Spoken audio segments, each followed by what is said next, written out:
الحمد لله الذي هدانا لهذا وما كنا لنهتدي لولا أن هدانا الله.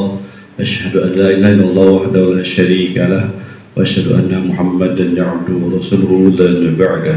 اللهم صل وسلم وبارك على سيدنا محمد وعلى آله وصحبه ومن تبعهم بإحسان إلى يوم الدين. أما بعد فيا عباد الله أوصيكم وإياي بتقوى الله فقد فاز المتقون كما قال الله تعالى في كتابه الكريم وهو أصدق القائلين. أعوذ بالله من الشيطان الرجيم. بسم الله الرحمن الرحيم. يا أيها الذين آمنوا اتقوا الله تقاته ولا تموتن إلا وأنتم مسلمون. صدق الله العلي العظيم وبلغنا بالحبيب الكريم ونحن على ذلك الشهيدين والشاكرين والحمد لله رب العالمين. Bapak, Ibu-ibu dan saudara sekalian yang insya Allah dimuliakan Allah Subhanahu wa Ta'ala. Pertama-tama marilah kita bersyukur kepada Allah Subhanahu wa Ta'ala atas segala anugerah nikmat yang Allah telah berikan kepada kita semua, terutama nikmat iman, nikmat Islam, nikmat ihsan, dan nikmat sehat walafiat. Alhamdulillah kita juga bersyukur masih diberikan nikmat takut sama Allah Subhanahu wa Ta'ala.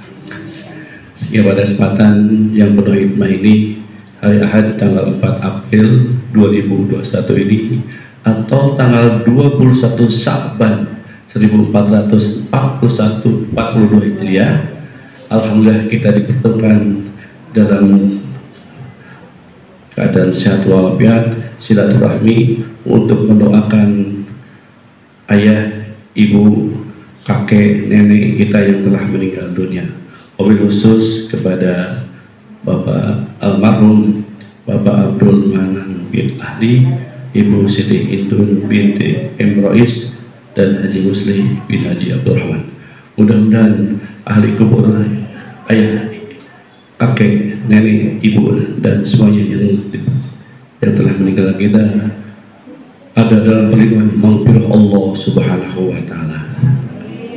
Al-Fatihah. A'udzu billahi minasyaitonir rajim. Bismillahirrahmanirrahim. Alhamdulillahirabbil alamin. Arrahmanir rahim. Maliki yaumiddin. Iyyaka na'budu wa iyyaka nasta'in. Ihdinas siratal mustaqim. Siratal ladzina an'amta 'alaihim ghairil maghdubi 'alaihim waladdallin. Kita doakan pada kesempatan yang mulia ini saudara kita yang hari ini masih terbaring sakit, baik di rumah sakit maupun tempat-tempat yang lain atau isolasi di rumahnya. Kita doakan dengan padilan mujizat Al-Fatihah, mudah-mudahan mereka diberi kesabaran oleh Allah Subhanahu wa Ta'ala, diangkat penyakitnya dan diberikan kesehatan yang paripurna oleh Allah Subhanahu wa Ta'ala. Karumatul Quran. Al-Fatihah. A'udzu billahi minasyaitonir rajim. Bismillahirrahmanirrahim.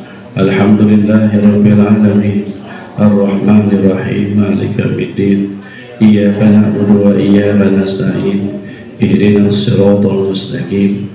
Siratal ladzina an'amta 'alaihim ghairil maghdubi 'alaihim waladdallin.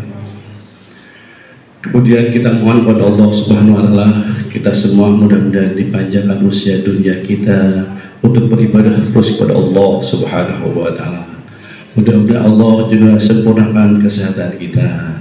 Semoga Allah Subhanahu wa Ta'ala menjauhkan dari penyakit malapetaka dunia akhirat, dihasilkan seluruh maksud baik kita, baik menyangkut urusan dunia maupun akhirat. Dan kita mohon kepada Allah Subhanahu wa Ta'ala, mudah-mudahan kita diberkahi selalu oleh Allah Subhanahu wa Ta'ala, berkah semuanya, berkah segalanya, berkah selama-lamanya. Al-Fatihah. A'udzu billahi minasyaitonir rajim. Bismillahirrahmanirrahim. Alhamdulillahirabbil alamin. Arrahmanir rahim. Maliki yaumiddin. Iyyaka na'budu wa iyyaka nasta'in. Ihdinas siratal mustaqim. Siratal ladzina an'amta 'alaihim ghairil maghdubi 'alaihim waladdallin. Amin. khusus untuk Bapak Heru, mudah-mudahan kerjanya ingin dipindahkan di Bogor kembali, amin. Dan putranya nanti adanya Rina lagi kesini ke Bogor, mudah-mudahan dilancarkan dalam perjalanan menuju Bogornya dan diselamatkan Allah Subhanahu wa Ta'ala. Bagi yang punya hajat, hajat dunia, hajat akhirat, mudah-mudahan Allah kabulkan semuanya. Al-Fatihah. A'udzubillahi minasyaitonir rajim. Bismillahirrahmanirrahim. Alhamdulillahi rabbil alamin arrahmanir rahim maliki yaumiddin. Iyyaka na'budu wa iyyaka nasta'in. Ihdinas siratal mustaqim. Siratal ladzina an'amta 'alaihim ghairil maghdubi 'alaihim waladdallin. Amin. Alhamdulillahirabbil alamin. Mudah-mudahan doa kita dikabul Allah Subhanahu wa Ta'ala. Hari ini acaranya yaitu tawasilan, doa dan zikir wabil khusus untuk yang sedang haul, yaitu Bapak Abdul Manan bin Hadi, Ibu Siti Hindun bin Habib Rais, dan Haji Musli bin Haji Abdul Rahman. Al-hadirin wa qulina salihah wa ilsaban Muhammadin sallallahu alaihi wasallam wa ala sahbihi wa azwajihi wa zurriyatihi wa ahli baitihi wa liman dakhala fi baiti ajma'in kullu syirrin lahum. Al-Fatihah. A'udzu billahi minasy syaithanir rajim. Bismillahir rahim. Alhamdulillahi rabbil alamin arrahmanir rahim maliki yaumiddin iyyaka na'budu wa iyyaka nasta'in ihdinas siratal mustaqim siratal ladzina an'amta 'alaihim ghairil maghdubi 'alaihim waladdallin. ثم إلى آبائي وإخواني من الأنبياء والمرسلين وإلى الملائكة المقربين والشهداء والصالحين كل وأصحاب كل ثم إلى أبينا آدم عليه السلام وأمنا حواء ومن سلم بينهما إلى يوم الدين كل شرك لهم. الفاتحة. أعوذ بالله من الشيطان الرجيم. بسم الله الرحمن الرحيم. الحمد لله رب العالمين الرحمن الرحيم مالك يوم الدين إياك نعبد وإياك نستعين اهدنا الصراط المستقيم صراط الذين أنعمت عليهم غير المغضوب عليهم ولا الضالين. ثم إلى روح ساداتنا وموالنا وإمتنا سيدنا أبي بكر وعمر وعثمان وعلي رضي الله عنهم وإلى البقية وصحبة وقربة والتابعين والتابعين لهم بإحسان إلى يوم الدين كل شر لهم. الفاتحة. أعوذ بالله من الشيطان الرجيم. بسم الله الرحمن الرحيم. الحمد لله رب العالمين الرحمن الرحيم مالك يوم الدين إياك نعبد وإياك نستعين اهدنا الصراط المستقيم صراط الذين أنعمت عليهم غير المغضوب عليهم ولا الضالين. ثم إلى أئمة المجتهدين ومغرب الدين والعلماء الراشدين والقراء المخلصين وأهل التفسير المحدثين وسائر سادة الأسماء والمحققين. ثم إلى الروح كل ولي وولية من مشارق الأرض إلى مغاربها ومن يمين شمالها كل شرك لهم. الفاتحة. أعوذ بالله من الشيطان. بسم الله الرحمن الرحيم. الحمد لله رب العالمين الرحمن الرحيم مالك يوم الدين إياك نعبد وإياك نستعين اهدنا الصراط المستقيم صراط الذين أنعمت عليهم غير المغضوب عليهم ولا الضالين. ثم إلى أرواح جميع أهل سلسلة طريق قادرية ونقاصبدية مع السرية ولجميع طرق الوسط والأطراف سلطان أولي أعظم الكتب العالمين الشيخ محي الدين الشيخ عبد القادر الجيلاني قدس الله سره وسيد السيامي وسيد جنيدي البغدادي وسيد أرب الأخلي وسيد السقطي وسيد وصني حسن البصري وسي جعفر الصديق وصني سي يوسف حمد وسي أبي يزيد البستامي وسي بهاء السبلي سمدر القرم الإمام رباني وسحب الخطيب السنبسي بن غفار وسني سي ترك الإسيا وجرب والشيخ أبو الخطيب بدل وضرب الشيخ الكرم الشيخ عبد الله مبارك بن نور محمد وضرب الشيخ الكرم الشيخ صاحب الوفدات العارفين وضرب الشيخ الكرم الشيخ محمد عبد الله الشيخ المسلول القادري السبني رضي الله عنهم قدس الله سرهم وأصولهم وفروعهم وعلى سلسلة والأخذين عنهم كل بشر الله لهم الفاتحة.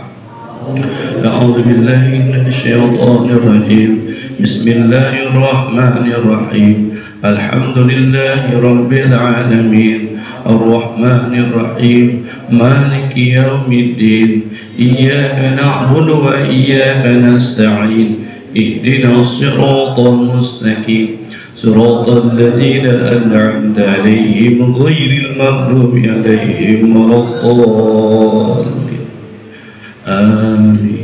ثم إلى الله والدينا ولوالديكم ومشايخنا ومشايخكم وأمواتنا وأمواتكم ولمن أحسن إلينا ونبني علينا ولمن أصانا وقلدنا إنك بدعاء الخير كل شر لهم الفاتحة.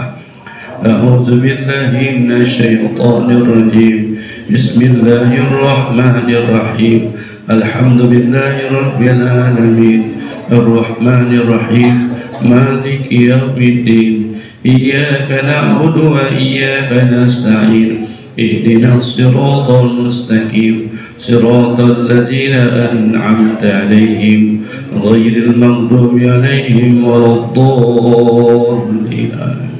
ثم إلى أرواح خصوصا Bapak Abdul Manan bin Ahdi wa ila Nusan Ibu Siti Hindun bin Imrais wa ila Nusan Haji Muslim bin Haji Abdul Rahman wa summa ila rahi jamil mu'minin wal mu'minat wal muslimin wal muslimat al-ahya minhum wal amwat min masharikil ardi ila maqarbiha wa min yaminiha isfaliha ومن قوف لقوف من لدن ولد آدم إلى يوم القيامة كل شر لهم الفاتحة.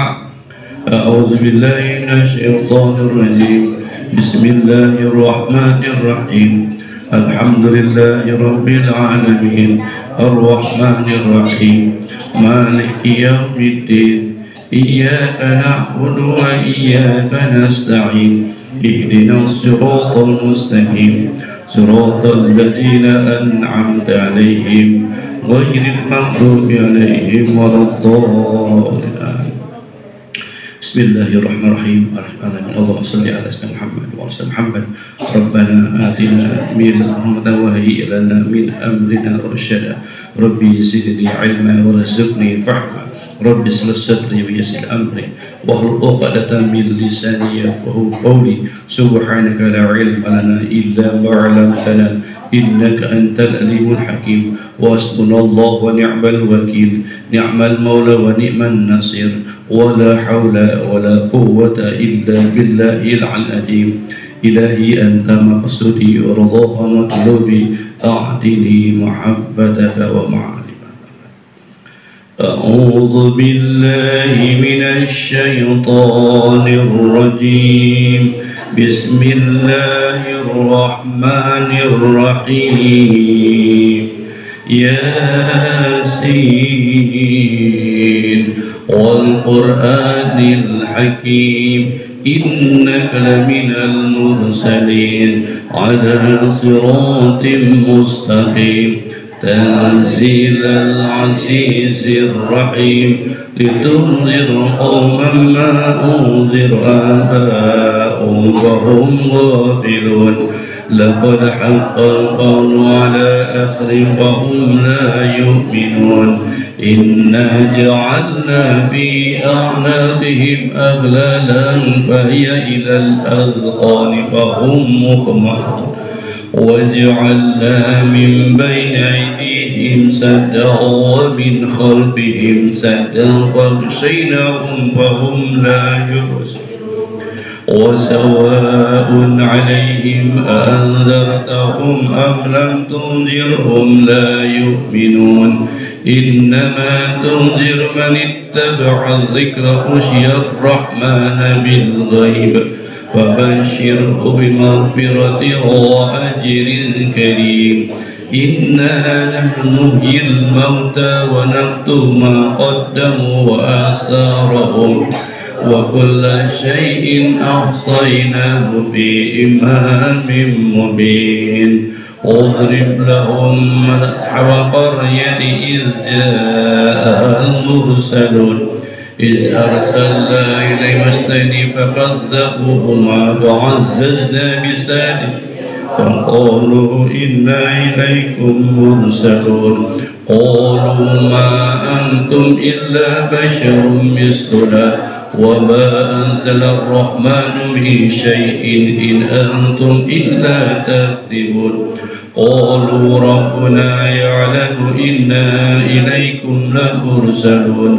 وما علينا إلا البلاغ المبين قالوا إنا تطيرنا بكم لئن لم تنتهوا لنرجمنكم وليمسنكم منا عذاب أليم قالوا طائركم معكم فإن ذكرتم بل أنتم قوم مسرفون وجاء من أقصى المدينة رجل يسعى قال يا قوم اتبعوا المرسلين اتبعوا من لا يسألكم أجرا وهم مهتدون وما لي لا أعبد الذي فطرني وإليه ترجعون أأتخذ من دونه آلهة إن يردني الرحمن بضر لا تغن عني شفاعتهم شيئا ولا ينقذون إني إذا لفي ضلال مبين إني آمنت بربكم فاسمعون قيل ادخل الجنة قال يا ليت قومي يعلمون بما غفر لي ربي وجعلني من المكرمين وما أنزلنا على قومه من بعده من جند من السماء ما كنا منزلين إن كانت إلا صيحة واحدة فإذا هم خامدون يا حسرة على العباد ما يأتيهم من رسول إلا كانوا به يستهزئون ألم ير كم أهلكنا قبلهم من القرون أنهم إليهم لا يرجعون وإن كل لما جميع لدينا محضرون وآية لهم الأرض الميتة أحييناها وأخرجنا منها حبا فمنه يأكلون وجعلنا فيها جنات من نخيل وعنب وفجرنا فيها من العيون ليأكلوا من ثمره وما أميته أيديهم أفلا يشكرون سبحان الذي خلق الأزواج كلها مما تنبت الأرض ومن أنفسهم ومما لا يعلمون وآية لهم الليل نسلخ به النهار فإذا هم مظلمون والشمس تجري لمستقر لها ذلك تقدير العزيز العليم والقمر قدرناه منازل حتى عاد كالأرجون القديم لا الشمس ينبغي لها أن تدرك القمر سابق النهار وكل في فلك يسبحون وآية لهم أن حملنا ذريتهم في الفلك المشحون وخلقنا لهم من مثله ما يركبون وإن نشأ نغرقهم فلا صريخ لهم ولا هم ينقذون إلا رحمة منا ومتاعا إلى حين وإذا قيل لهم اتقوا ما بين أيديكم وما خلفكم لعلكم وما تأتيهم من آية من آيات ربهم إلا كانوا عنها معرضين وإذا قيل لهم أنفقوا مما رزقكم الله قال الذين كفروا للذين آمنوا ونطعم من لا يشاء الله أطعمه إن أنتم إلا في ضلال مبين ويقولون متى هذا الوعد إن كنتم صادقين ما ينصرون إلا صيحة واحدة تأخذهم وهم يخصمون فلا يستطيعون بسطا ولا إلى أهلهم يرجعون ونفخ بالصور فإذا هم من الأجداث إلى ربهم ينسلون قالوا يا ويلنا من بعثنا من مرقدنا هذا ما وعد الرحمن وصدق المرسلون إن كانت إلا صيحة واحدة فإذا هم جميع لدينا محضرون فاليوم لا تظلم نفس شيئا ولا تجزون إلا ما كنتم تعملون إن أصحاب الجنة لهم في شغل فاكهون هم وأزواجهم في ظلال على الأرائك متكئون لهم فيها فاكهة ولهم ما يدعون سلام قولا من رب رحيم سلام قولا من رب رحيم سلام قولا من رب رحيم سلام قولا من رب رحيم سلام قولا من رب رحيم وامتازوا اليوم أيها المجرمون ألم أعهد إليكم يا بني آدم ألا تعبدوا الشيطان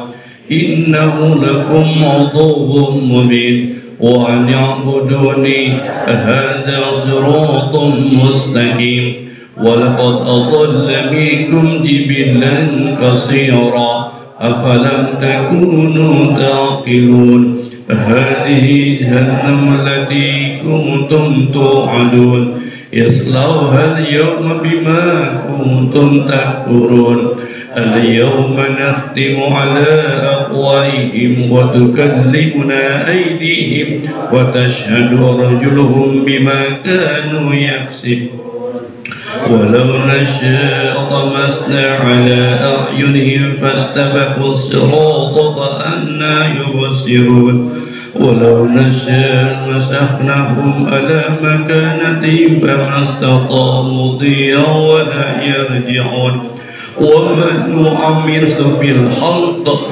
أفلا يعقلون وما علمنا الشعر وما ينبغي له إن هو إلا ذكر وقرآن مبين لينذر من كان حيا ويحق القول على الكافرين أولم يروا أنا خلقنا لهم مما عملت أيدينا أنعاما فهم آمنوا وذللناها لهم ومنها ركوبهم ومنها يأكلون ولهم فيها منافع ومشارب أفلا يشكرون واتخذوا من دون الله آلهة لعلهم ينصرون لا يستطيعون نصرهم وهم لهم جند محضرون فلا يحزنك قولهم إنا نعلم ما يسرون وما يعلنون أولم يرى الإنسان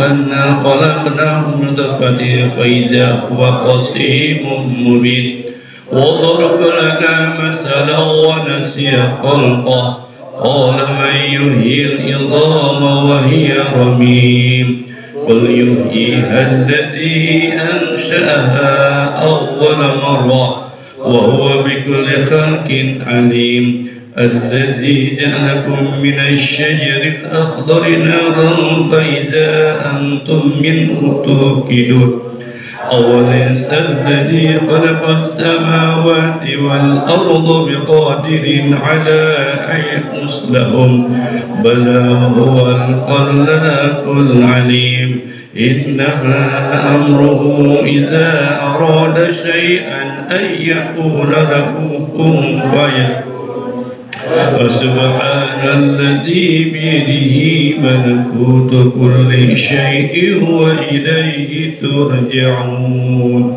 صدق الله العظيم بسم الله الرحمن الرحيم قل هو الله أحد الله الصمد لم يلد ولم يولد ولم يكن له كفوا أحد بسم الله الرحمن الرحيم قل هو الله أحد الله الصمد لم يلد ولم يولد ولم يكن له كفوا أحد بسم الله الرحمن الرحيم قل هو الله أحد الله الصمد لم يلد ولم يولد ولم يكن له كفوا أحد لا إله إلا الله والله أكبر ولله الحمد بسم الله الرحمن الرحيم